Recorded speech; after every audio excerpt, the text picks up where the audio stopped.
A warm welcome to today's video explaining the criticisms, the three key criticisms of ontological arguments that you need for philosophy A-level. I hope you find this video helpful. If you do, consider sharing it with your classmates. The first criticism is from Goro, a monk, who is writing at the same time that Anselm is writing. He's responding to Anselm's ontological argument.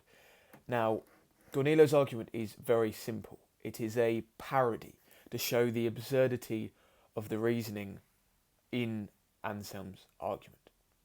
So, Goro talks of a lost island. He says, suppose this island has untold riches. It has beautiful beaches. It has the most amazing,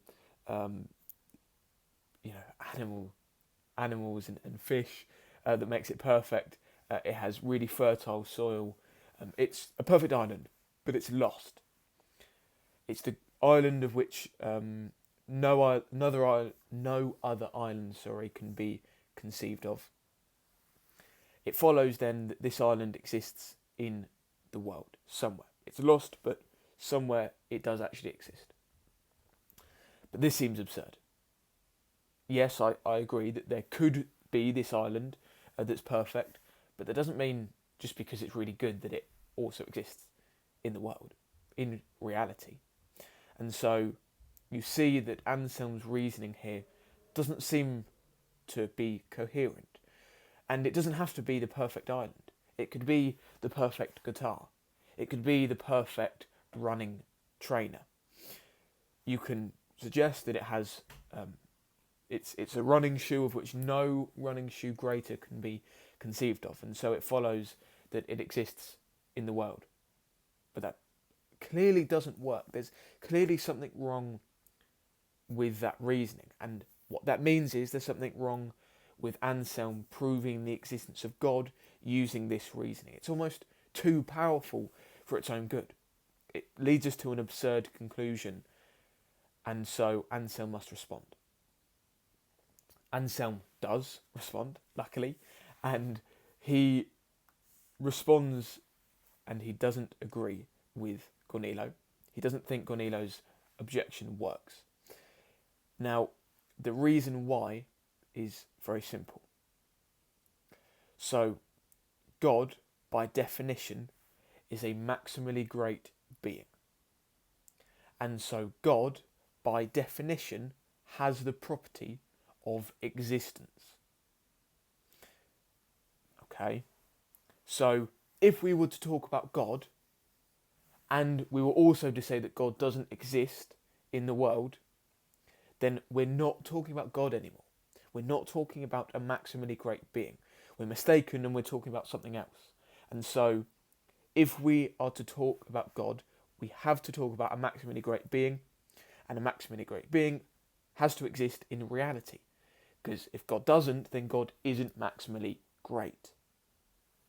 And so, because of God's definition, Anselm can show that God exists. But the island, even a perfect island, is not essentially or necessarily the greatest, is not necessarily a thing which exists. Obviously, right? If we look at the definition of an island, it's something along the lines of a naturally forming land structure that's surrounded by water. There's nothing in that definition which has all perfections and which has the property of necessary existence. And so, although we can show that God, by definition, has the property of necessary existence, we cannot show the same to be true for an island, for a guitar, for a running shoe. The next criticism is from Immanuel Kant, and he's criticising Descartes' argument here. So if we have a look at Descartes' argument to remind ourselves, I have a previous video going into depth on this argument if you need a refresher. What Kant says is he is criticising premise 2 of this argument. So he doesn't agree that necessary existence is a perfection. And why is that the case? Why does Kant say that? Well, Kant criticised the ontological arguments, so he does also criticise Anselm's argument with this same criticism. And the reason why he criticises these arguments is he says that existence is not a predicate. Existence is not a predicate. That's very simple. In the same way that Descartes' argument is very simple, Kant's criticism is also equally simple. So, if I tell you that I've got some coins in my pocket, I tell you that I've got 10 of them. I tell you that they are all gold. I tell you that they've got the Queen's face on them, they've got English writing in them, and they are all the value of £2. I know a £2 coin actually has some silver on it as well. You learn something each time I tell you about them. I give you a property of them. You learn something new. If I was to tell you that they have the Queen's face on them, they have English writing, they're the value of £2, they are gold and a bit of silver as well, you're learning.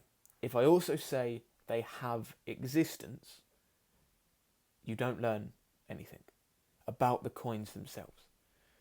And so, existence is not a property that these coins can have. They may exist, but that's a different type of thing, a different type of claim. It's not a property that something can have. And this can simply be seen using language. So, God has omnipotence. God has omniscience. God is benevolent. God has existence. That linguistically doesn't even really make sense. It just sounds wrong because it is logically incoherent.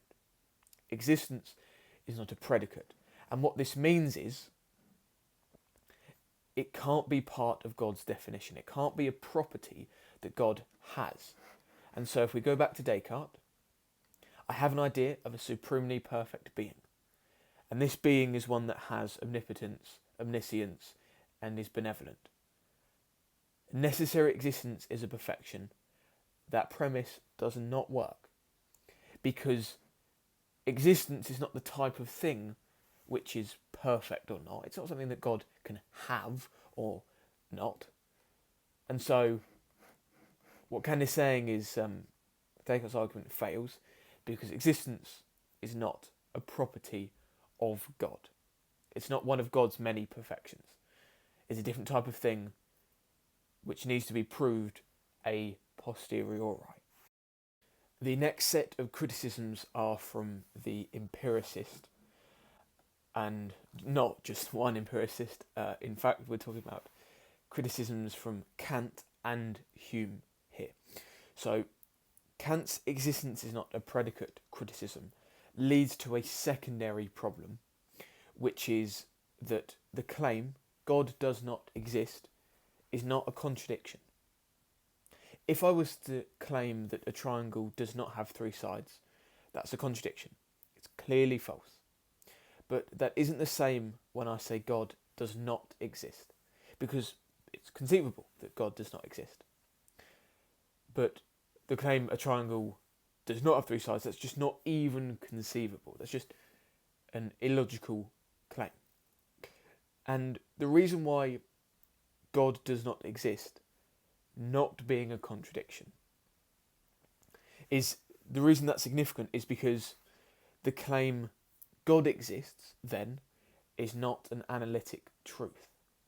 The claim a triangle has three sides is an analytic truth. The claim all bachelors are unmarried men, that is true by definition. That is an analytic truth. But the claim God exists is not. And that means that the concept of God and the concept of existence are separate. They are not one in the same. Now, the concept of God and having all perfections, they are together. I mean, when we're talking about a maximally great being, we are talking about God. But we need to separate existence from that. And this means that all ontological arguments that use God's concept or use God's definition fail. They don't work because God and existence are not part of the same thing. They're not part of existence is not part of God's definition. And that's the secondary problem. If existence not being a predicate is not good enough, Kant goes one step further to show that we can't use existence as part of God's definition.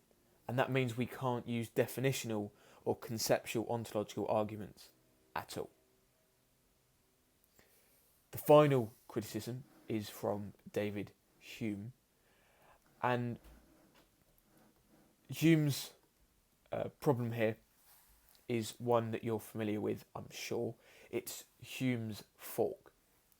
So Hume's fork distinguishes between two types of knowledge, two types of propositional knowledge.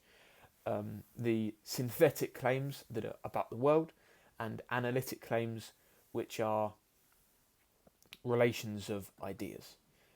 And these two are different because existence here, applying Hume's fork to the ontological arguments, existence is a synthetic type of claim. It's a type of claim about the world that needs to be experienced and investigated. But when we talk about ontological arguments, they're a priori. And what Hume is saying here, the reason why Hume is relevant is because ontological arguments, which are a priori, can't be used to prove things like existence, which are synthetic. Because how could you? Relations of ideas are somewhat useful and they are 100% true, but they're not the type of thing which are relevant to the world itself. You can't use a priori reasoning to show a truth in the world itself.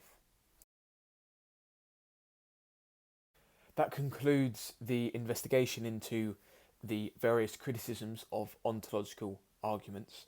If you have found this video helpful and if you've made it this far, I've got two things for you. The first one is a little gift in the description. There are practice questions, I know, how generous am I, for you to test yourself on the content that you've just covered.